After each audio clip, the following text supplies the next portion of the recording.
Radio Sucesos 101.7 FM presenta su noticiero Sucesos con Milton Pérez y Verónica Larrea. Un periodismo libre para una democracia plena. Los hechos y las opiniones de los sucesos que marcan nuestro tiempo.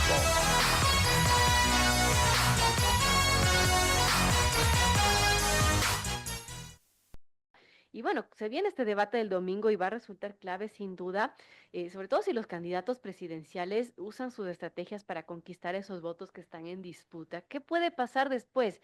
Eso le preguntamos a Andrés Lozano, director ejecutivo de Fundación Gobernanza Participativa, analista político que nos acompaña esta mañana aquí en la cabina de Radio Sucesos. Gracias, Andrés. Qué gusto tenerlo aquí. Y bueno, ¿cómo ve estas perspectivas pre-debate y qué esperar post-debate? Verónica, muchísimas gracias por el espacio. Un saludo a todos los que nos sintonizan. Verónica, me voy a permitir dar un paso hacia atrás en tu pregunta. Primero es entender qué pasó en la primera vuelta. Y el primer dato, aquí tengo un par de datos que le va a gustar mucho a la audiencia, es esta fue la elección más polarizada desde el regreso a la democracia. Solo Así es. tomando las últimas tres elecciones presidenciales, los dos candidatos que lograron pasar a segunda vuelta sumaron en promedio el 58% de los votos. En esta ocasión, Daniel Noboa y Luisa González conquistaron el 88% de los votos, es decir, tuvimos dos contrincantes y 14 espectadores. Y solo una diferencia del 17% entre ambos en De votos, ¿no? 17.000 votos, Ajá, correctamente. es nada. Sí, sí, sí, y también nos sirve para hacer un primer análisis de que el proyecto del presidente Noboa es un proyecto todavía en construcción, pero que tiene un importante crecimiento. Entre los candidatos finalistas, Noboa es el candidato que más crece respecto a la primera vuelta de la anterior ocasión, sube 2.2 millones de votos, pasó del 23% al 44%, un aumento del 88%, que no es nada despreciable. Habla de que es un candidato que sigue construyendo su capital político, pero eso no deja de lado el crecimiento de Luisa González. Ella crece la mitad de lo que crece el presidente Noboa, 1.1 millones de votos, pasó del 33% al 48%, un crecimiento del 30%. Entonces, son dos candidatos que se han fortalecido en parte gracias a esta polarización.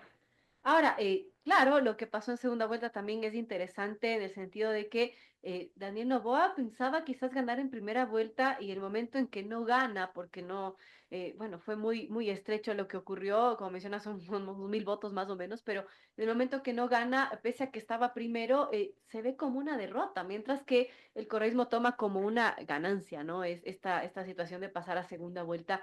¿Esto cómo le puede haber afectado al presidente candidato y de cara a esta segunda vuelta, qué se puede esperar con todo esto? Yo creo que es importante aquí hacer un zoom a las regiones, ver cómo fue el voto, cómo se distribuyó el voto para entender el impacto. Que la costa es un bastión del correísmo no es ninguna novedad, lo conocemos todos, pero tal vez lo que no hemos analizado es que en el anterior balotaje, la diferencia de Luisa González con el presidente Noboa en promedio de votación de voto de las provincias costeras fue de 13.70, fue la diferencia. Con esto aventajó González. En esta ocasión, la diferencia entre González y Noboa fue de 13.08. Una reducción mínima, pero entonces no fue la costa la que evitó que Daniel Noboa gane en una sola vuelta. Lo que frena la intención del presidente Noboa fue un menor desempeño en la sierra. En la sierra Noboa tuvo 61% en el anterior balotaje y esta vez cayó al 48%.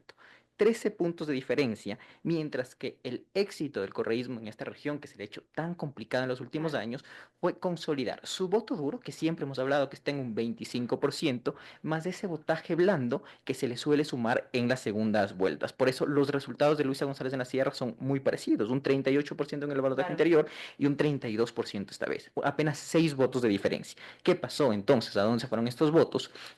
Haciendo este suma a los datos, nos dicen que estos votos fueron a Leonidas Issa principalmente. ¿Y por qué sabemos de esto? Porque Noboa, en donde más pierde votación, son en las provincias de la Sierra Centro, que es donde Issa tuvo mejor desempeño. Por ejemplo, en Cotopaxi perdió 20% de votos del presidente Noboa y en muchísima menor medida también le quita Andrea González, que con 270.000 votos, algo marginal, pero aún así concentra votos en poblaciones donde el presidente se desempeñaba muy bien electoralmente y se desempeña muy bien como son los grandes centros urbanos como Loja, Cuenca y Quito. Entonces, por ahí se fueron los votos y eso frena al presidente Noboa de su reelección en una sola vuelta.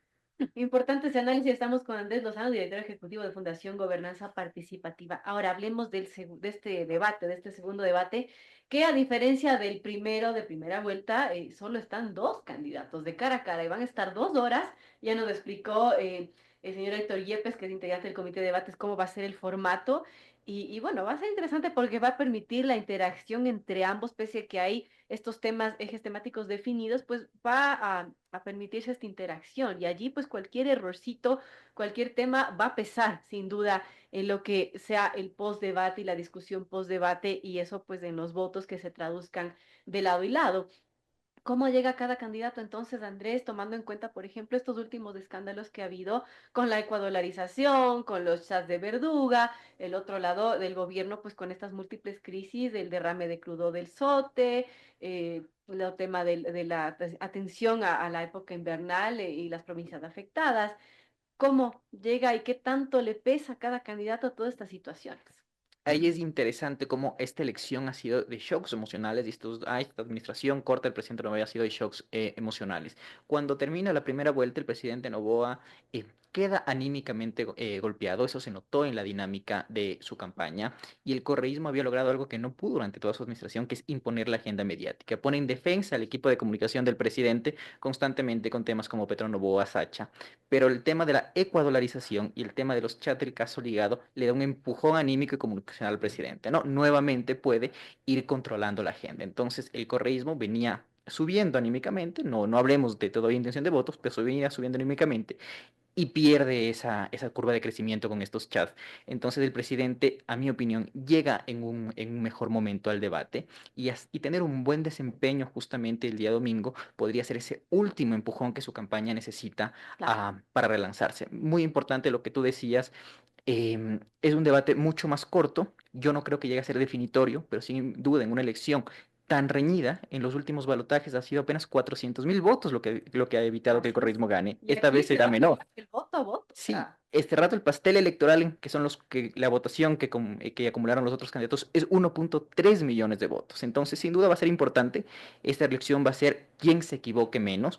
No creo que sea definitorio. Y aquí es importante que los candidatos entiendan que este no es un debate polarizador. Aquí no hay espacio para un discurso como el de Andrea González en la primera vuelta. La elección ya está polarizada. claro. Los halcones están movilizados y lo que falta son lo que en ciencia política llamamos los pichones o estos votantes moderados que necesitan entender por qué una opción es menos riesgosa que la otra. Entonces, por ahí va el tema. Ahora, ¿cuál debe ser la estrategia de cada candidato? ¿Tratar de equivocarse lo menos posible? O cuál debería ser la estrategia para captar esos votos de los indecisos o de los que están pensando en votar nulo o blanco, pues que cambien de postura? Aquí el presidente tiene una ventaja porque es algo que él ya ha hecho. Recordemos que lo que lanza su carrera política, su carrera presidencial de la elección, es un debate con un tono moderado. Él siempre hablaba soy pro y no contra. Entonces él ya tiene esta experiencia y me parece que es el camino que tienen que seguir los dos candidatos. Polarizar el electorado, un debate violento podría ser contraproducente para ambos. Ujú. Recordemos que hay un tercer candidato en juego, que es el nulo. Así es, Entonces y los está bastante reñido porque ha subido mucho el nulo, ¿no? Correcto, entonces ahí es donde tienen que tener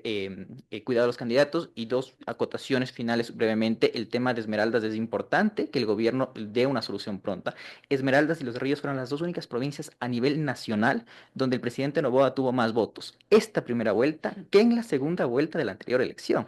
Entonces es un campo político muy importante para el presidente Esmeraldas y también el tema del invierno es importante. Me parece que ha sido una gestión adecuada la que ha hecho el gobierno desplegando los servicios del Estado en las zonas afectadas. Entonces, eso también puede ir absorbiendo los votos de estos bastiones correístas. No va a ser suficiente para que se dé la vuelta a la elección en estas provincias, pero es tan corta la elección que 5 o 10 mil votos que puedas ir sumando en cada provincia podría ser definitorio. Ahora, lo que pasó en Esmeraldas, claro, es muy grave, la situación es delicada y en todo caso a Daniel Noboa, que como es presidente candidato, quizás eso le pueda pesar mucho en el sentido de qué ha dejado de hacer o qué no ha hecho frente a una candidata, pues que no ha estado en funciones, ¿no? Entonces no hay mucho más que achacarle que los planes que tiene el correísmo del tema de la ecuadolarización y demás, pero en ese sentido, pues cómo podría salir bien librado el presidente candidato si es que se le achaca con temas de la gestión y con su desgaste natural de estar como presidente. Es importante que el presidente en un periodo normal aún estaríamos hablando de su luna de miel, habría apenas pasado su Aunque le ha primer año, pasado de todo, ¿no? aunque le ha Crisis pasado de todo. eléctrica, apagones de 14 horas, este tema invernal, antes sequía, en fin. Sí, justamente, entonces es por ahí donde tiene que salir el presidente. El presidente parece convencido de su discurso de que ha tenido una gestión adecuada a pesar de todos estos inconvenientes en estos 15 meses de presidencia, entonces debe ser un candidato presidente que salga con muchísima seguridad a sacar los números de su gestión. Me parece relevante el tema de seguridad, 18 puntos menos de muertes violentas del año pasado. No es poca cosa considerando que estos son problemas estructurales que toman décadas de resolver.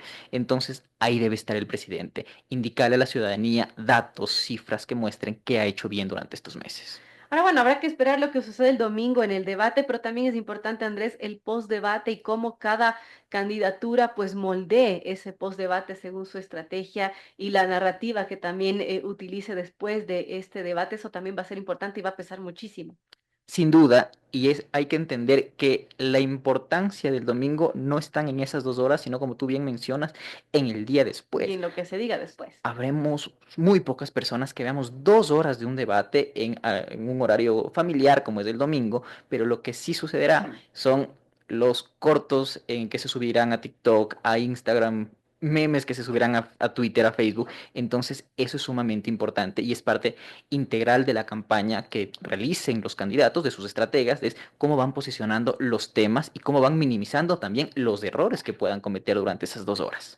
Bueno, va a ser interesante sin duda. Cualquier encuesta que se tenga en este momento, quizás cambie drásticamente a partir del domingo. Así que todo, nada está dicho, digamos, así que todo puede pasar y estaremos pendientes. Yo quiero agradecerle a Andrés Lozano, director ejecutivo de Fundación Gobernanza Participativa, analista político, por comentarnos sobre sus perspectivas de lo que va a ser este debate tan importante, un hito en la campaña electoral que arranca justamente este 23 de marzo y que va a ser una campaña corta y va a ser una campaña muy reñida. Gracias, Andrés. ¿Algún mensaje final para nuestros amigos oyentes? No, que este domingo estén muy atentos al debate. Es importante, esta elección es definitoria en muchos aspectos y que la decisión no se tome en el miedo, sino en el conocimiento de cuál es el programa y cuál es la opción de país que tienen ambos candidatos.